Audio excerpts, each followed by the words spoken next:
So I'm going to be preaching from Mark chapter 4, starting in verse 35, and we're going to go all the way through 41. This is the first of a miracle story. There are three miracle stories put together, and each one is going to show a different aspect of who Jesus is. Without question, the purpose of this story, of Mark putting this story in the text, is to let us know that Jesus is Lord of nature. It's the main theme of the text, but there's so many other themes that we can get out of it. Anything I read in relation to the text that we're out of in Mark chapter 4 is going to be right in your Bible. And so I encourage you to pick up your own Bible, read in it, mark it up, highlight different aspects of it. Anything that I read or have to say outside of that will show up on the screen behind me if the grace of God is with us and the new computer works right. So there we are. Mark chapter 4, verse 35. I'm just going to read the whole story because it's one of my favorites. So let's dive in. Here's what it says. That day when evening came, he said to his disciples, "Let's go over to the other side." Leaving the crowd behind, they took him along just as he was in the boat. There were also other boats with him. A furious swell came up, and the waves broke over the boat so that it was nearly swamped. Jesus was in the stern, sleeping on a cushion. The disciples woke him and said to him, "Teacher, don't you care if we drown?" He got up, rebuked the wind, and said to the waves, "Quiet, be still." Then the wind died down, and it was completely calm. He said to his disciples, "Why are you so afraid? Do you still have no faith?" Then they were terrified and asked each other, "Who is this? Even the winds and the waves obey him." You guys have probably heard this story before, right? It's one of the more famous stories of Jesus' miracles. And I'm telling you, it shows us one clear truth, that Jesus has power to calm the storms. Isn't that a great power?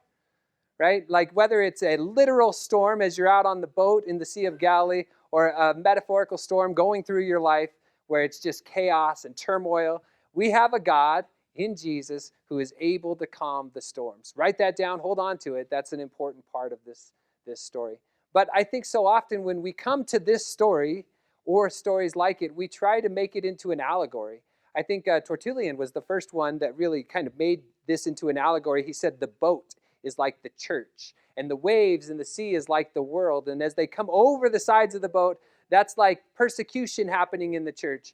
And Jesus is the one who, though at sometimes it seems as if he's asleep, he's the one who can calm the storm. You just need to have faith in Jesus. And so from the very early a time, people started to see this story more as an allegory. But see, I believe that Jesus has literal power to calm the waves, to tell the wind to be quiet. Do you believe that? It's a tough message, I think, in our modern world to really accept that. We are a culture shaped primarily by like scientific method and thinking. And let's be honest, we stay inside of our houses a lot, don't we? I mean, if we ever get out into nature, it's most likely the Netflix show that has a nature documentary on it, right? And that's the closest we make it outside to nature. But one of my favorite things to do is to take my dog running. I like to run, it clears my head, but also if I didn't, my dog would drive me insane. But I take my dog out running, and we always go around Prison Hill. And depending on which trail we take, there's always a spot kind of high up where I can just sit on the rock, and I take my headphones out, and I just listen to the wind as it blows through the bush, right? It's really a beautiful sound, and it's reminding me of something important, right?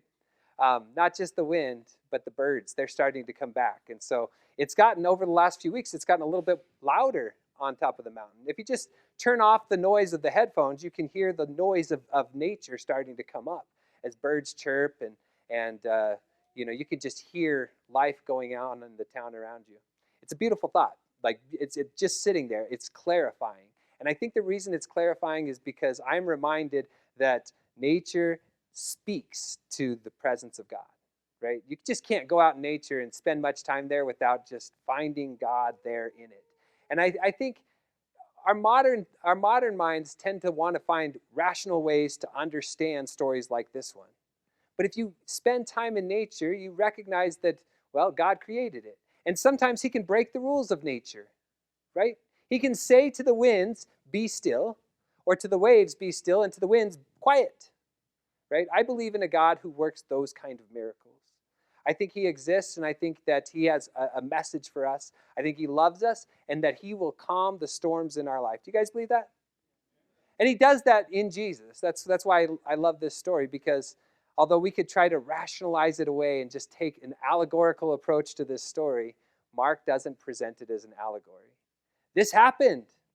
There's details in his accounting of the story that you'd only put in there if you are an eyewitness or had talked to somebody like Mark had talked to Peter, who was an eyewitness. Like, how many times you guys read this story? Lots, I'm sure, right? Did you ever notice that there were other boats that went out with it? Like, that's a detail that often gets overlooked and really plays no impact on the story itself. But Mark includes it because he's talking to somebody who was there on the boat, who saw and witnessed Jesus speak to the wind and quiet the waves, right? That's the kind of God we have in Jesus, one who can speak to the wind and quiet the waves, one that can go through the storms of our life. So as we read this story, it's meant to show us something about Jesus. And so I want to show you what it's meant to tell us right away, right? Because we know something that the disciples didn't know. We opened up Mark chapter 1 a few weeks ago, and in verse 1, it said, this is the story of Jesus, the Messiah, the Son of God. So we knew from the very beginning that this is a story about Jesus, who's the Messiah, but the disciples are figuring this out as they go through life. They see Jesus heal a demon or cast out a demon. They see Jesus heal the sick, and now they get to see Jesus speak to a storm. And at the end of this, they say, who is this? Even the wind and the waves obey him. See, it's by going through the storm that they got a greater understanding of who Jesus is. Do you feel like that's true in your life? As you go through the storms of life, they're so hard to go through. But as you go through the storms of life, you get a greater understanding of who God is. No one likes the storm, but they like what they experience after the storm, don't they? We learn about Jesus in this story, that Jesus is the Lord of nature.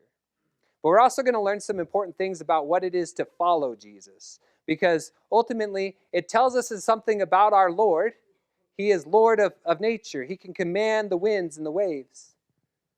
But it also is going to tell us something about how we follow Jesus, right? Which is really important because discipleship is about following Jesus. It's about living our life according to him. And so we're going to find some things about following Jesus in this text.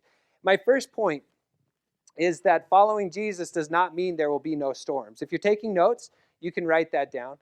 My first point, following Jesus does not mean there will be no storms.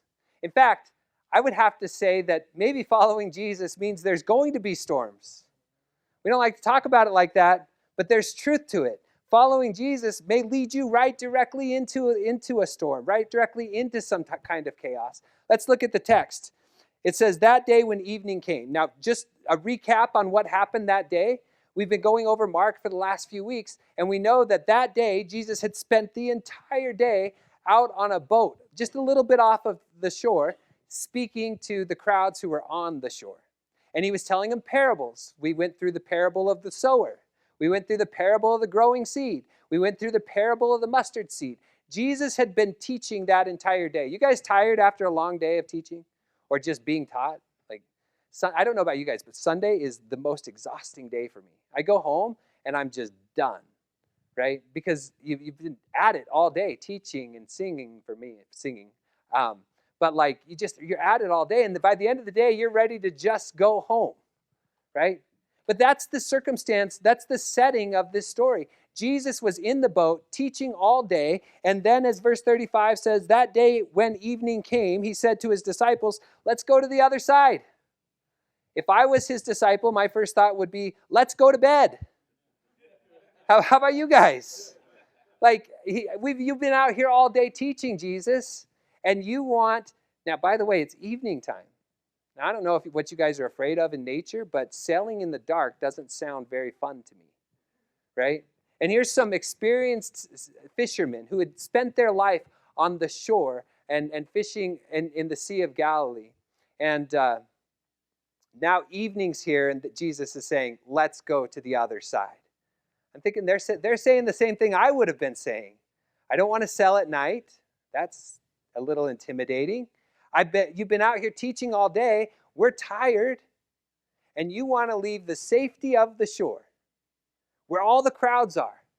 You want to leave the safety of the shore and go to the other side of the lake. Now, let me tell you something about the other side of the lake. On the other side of the lake, there are 10 pagan cities. Now, if you don't know first century history, Jews don't typically associate with Gentiles. They certainly don't go into their cities. And so what Jesus is asking doesn't make a lot of sense. It's dark, evening is here, you've been teaching all day, and you want us to go associate with people that we choose not to associate with. You want us to go to the other side of the lake. This makes no sense. In fact, the only reason I can find that Jesus might have wanted to go to the other side of the lake is what he told his disciples in Mark chapter 1, verse 38. When they wanted to stay in Capernaum, Jesus said this. He said, "Let us go somewhere else, to a nearby village, so I can preach there also. This is why I've come." It's the only reason I could think Jesus wants to leave the sea or the shoreline with all the crowds to go to the other side of the lake where the Gentiles are, because the gospel needs to go there too. That's why I've come. And I wonder, did the disciples, you think they were excited about it? No. They were tired. But my point is still the same. Following Jesus doesn't mean there will be no storms. In fact, in this story, it is Jesus who sends them to the storm. I mean, Jesus has the power to control the wind and the waves. Do you think he didn't know the storm was coming? Of course he knew the storm was coming. But he went that direction anyways. See, oftentimes I think we tend to believe that if I can just accept Christ and make him my Lord and Savior, that life is going to just instantly become better, just instantly become great. I believe there's some truth in it, right? I think God has a way of bringing peace to our life, but that's not the absence of conflict. It's a relationship with God. Jesus brings peace. But for the disciples, it meant storms. For believers in that first century, it meant storms. It meant danger. It meant chaos. And yet, people chose to follow him anyways. Because Jesus is Lord of nature. He can control the wind and the waves. I think it's a beautiful thought. I think it's an important thought. But one we need to take in and hold on to. When you choose to follow Jesus, there will be a cross to bear. There will be things that you have to overcome, chaos that you might go through. But it's still worth it.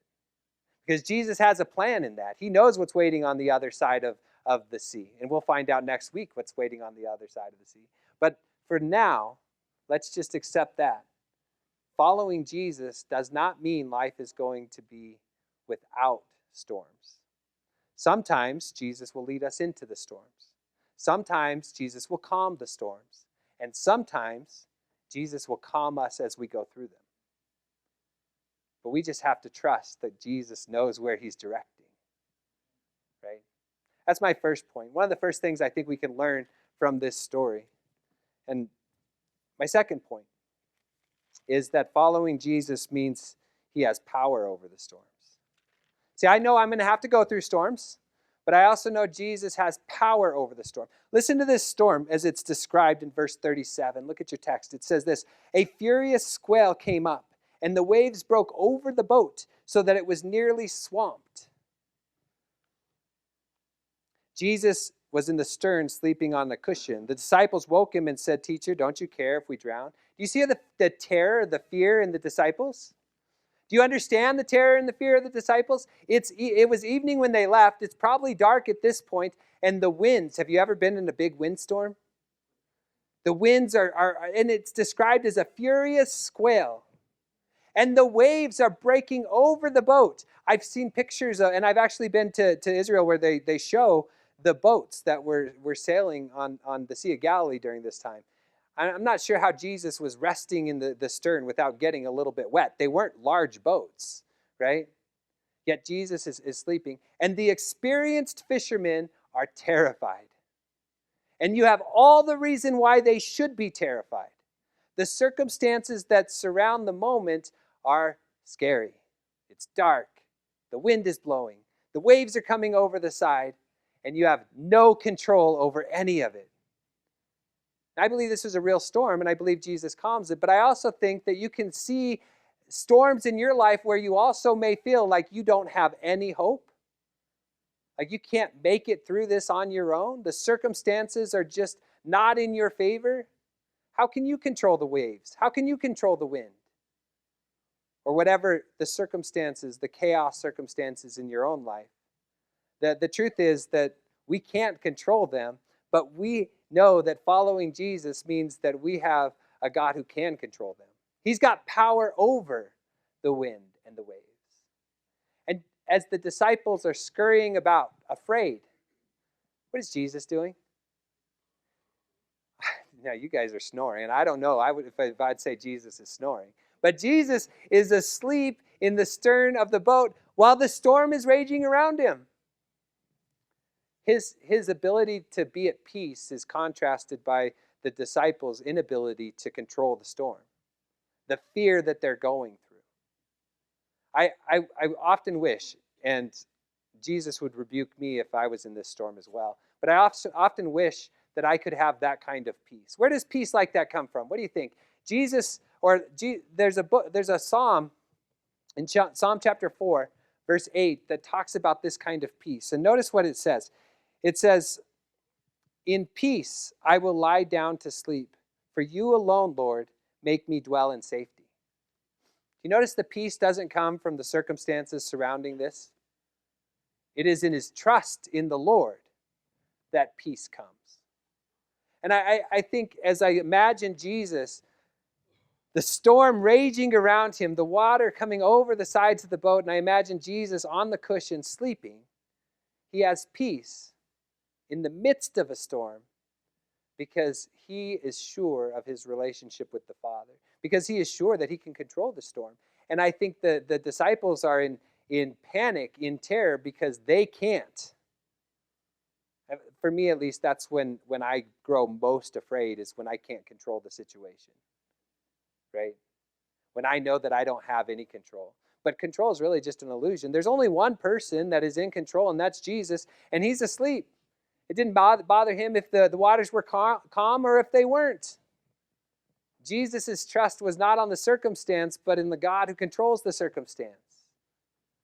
And I'm wondering about ours. Where is our trust? Where is our hope? Where is where's our peace?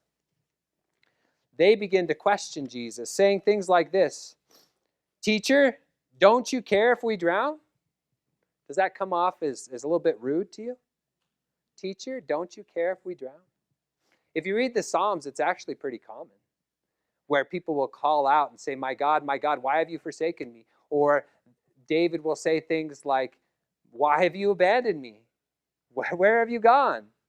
This kind of call of distress is common in the Psalms, and it's common amongst the disciples who are going through extreme amount of stress. They call out to God and they ask, "Is it of no concern to you that we are about to drown?" And Jesus gets up and he does the most amazing thing. He rebukes the wind and says to the waves, "Quiet, be still." Quiet, now there's a command to the wind, right? It's howling, it's blowing through the sails. Quiet, be still, there's a command to the waves. And when Jesus says those words, peace comes onto the sea. The wind stops, the waves are still, and the boat is safe along with all the other boats that went out with him. Because Jesus has power over the storm. But I think he commanded the storm to stop for their benefit, not for his. He was already sure of the fact that he was going to make it to the other side. He already knew who was in control. It was the disciples who were terrified, the disciples who were worried.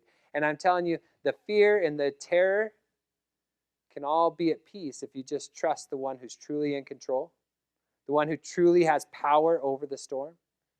And that's not you sitting at the oars trying to control the boat. No, the one who controls the sea, is the one who sleeps in the stern. He's the one who can command it to stop. Whatever chaos, whatever problems, whatever struggles that are going on in your life, whether it's a literal storm or a figurative one where you're just struggling with the circumstances of life, you need to look past those circumstances to the God who controls them. My third point is that following Jesus means putting faith above fear. Following Jesus means putting faith above fear. Now, I was thinking about fear. That's why I asked the question earlier, like, what is it that you're afraid of? I'm pretty sure that I'm afraid of heights, but I'm not quite sure if it's the height that I'm afraid of or if it's the lack of control that I have when I'm up high, right? Like, I noticed this fear not as a teenager, because as a teenager, I had no fear. I would go bungee jumping. I would do whatever, right? But then I grew up a little bit, and I had 2 kids. And the first time I went to the Golden Gate Bridge with my 2 little kids, I was so afraid, right? I think it was just because I thought they would get thrown off by somebody. I don't know. It wasn't rational fear. It was just fear, right? And so I was so afraid. I thought maybe they might like sneak through the cracks and fall off the bridge. I was afraid because I didn't have control. And I began to think about, why now am I afraid of this height? And I thought, well, I'm not afraid of heights. It must be that I'm afraid for my children, right? I tried again when my children were older. Just last year we went to the Golden Gate Bridge. The fear was the same, but my kids were taller. I dare somebody to try to throw both of them off. They wouldn't work so well, right? They can't squeeze through the crack, but the fear was still there. It's because I couldn't control the situation. I tried again. We went to the Grand Canyon with my wife, right? Just me and my wife. There was this place. We went to Grand Canyon West, and it's a native reservation. And we went there, and we sat on the edge of the Grand Canyon. And I had no fear sitting at the edge of the Grand Canyon until my wife sat next to me. And then all of a sudden I got afraid.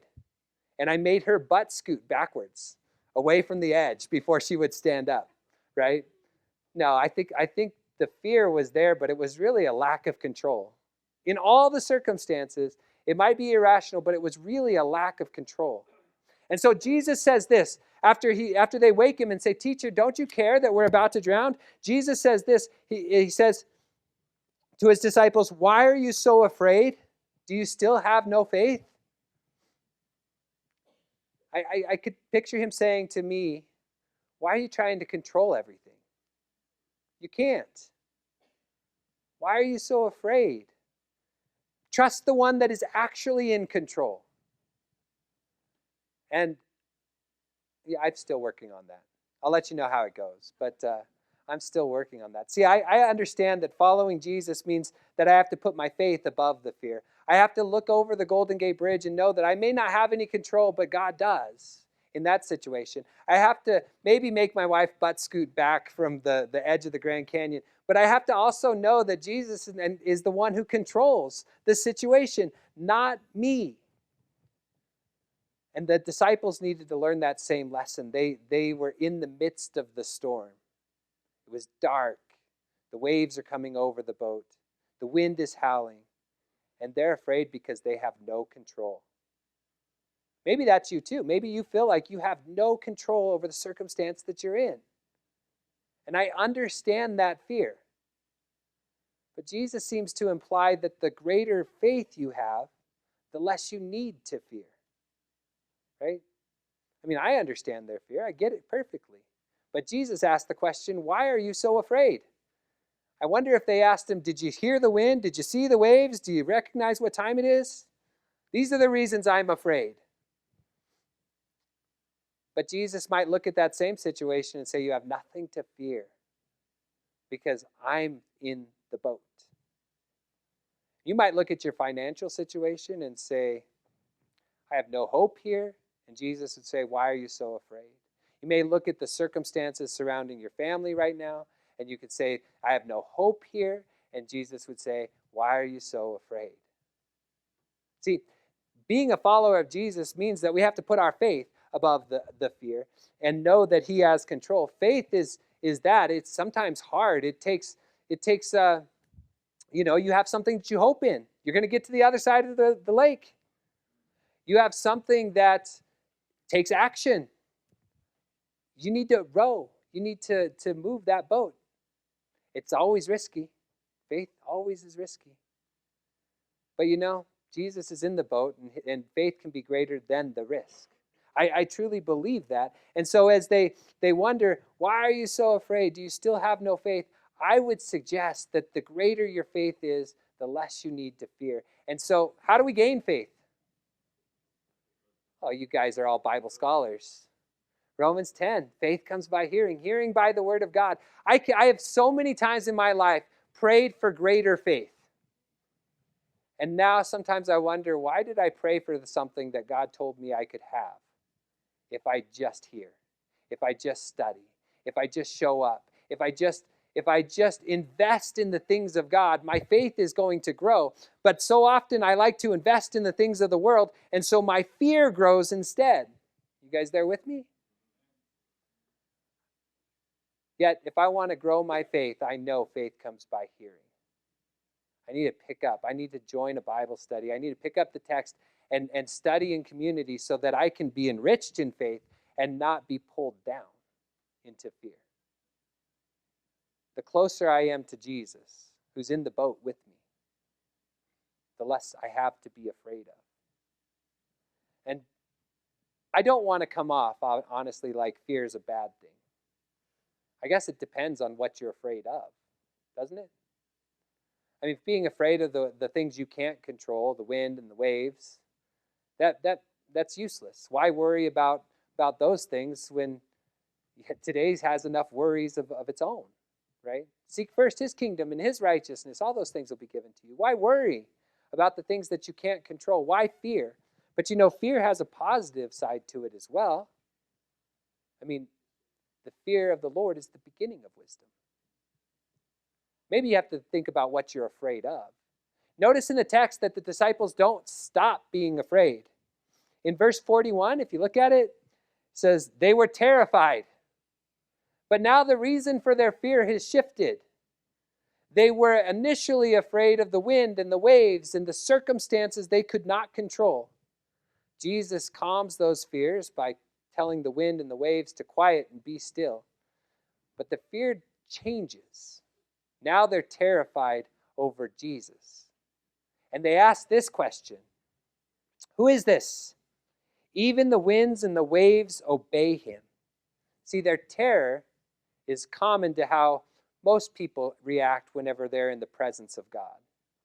They fall down in fear and worry, like, what is this all about? But perfect love comes along and casts out fear. So when you really come to the point where you recognize the cross, you again realize there's nothing to be afraid of. But I would be terrified too in the presence of Jesus. But I think that might be a healthy fear. What do you guys think? And so Jesus is revealing himself to his disciples. From this story, they realize that Jesus is indeed Lord of nature. He controls the wind and the waves. But I don't think that the disciples would have come to that understanding had Jesus not led them across the lake. So here's a thought. Maybe the purpose of the storm is to help us understand who God really is and who controls the storm. I think that might be an important point to take home because we're all going through various storms in life. Maybe yours is just a breeze. Maybe it's just a simple storm. Maybe you're in the chaos of the waters of life. But if you don't go through that storm, you don't get to know who the one is that can calm it. And so maybe we should even praise God for the storm.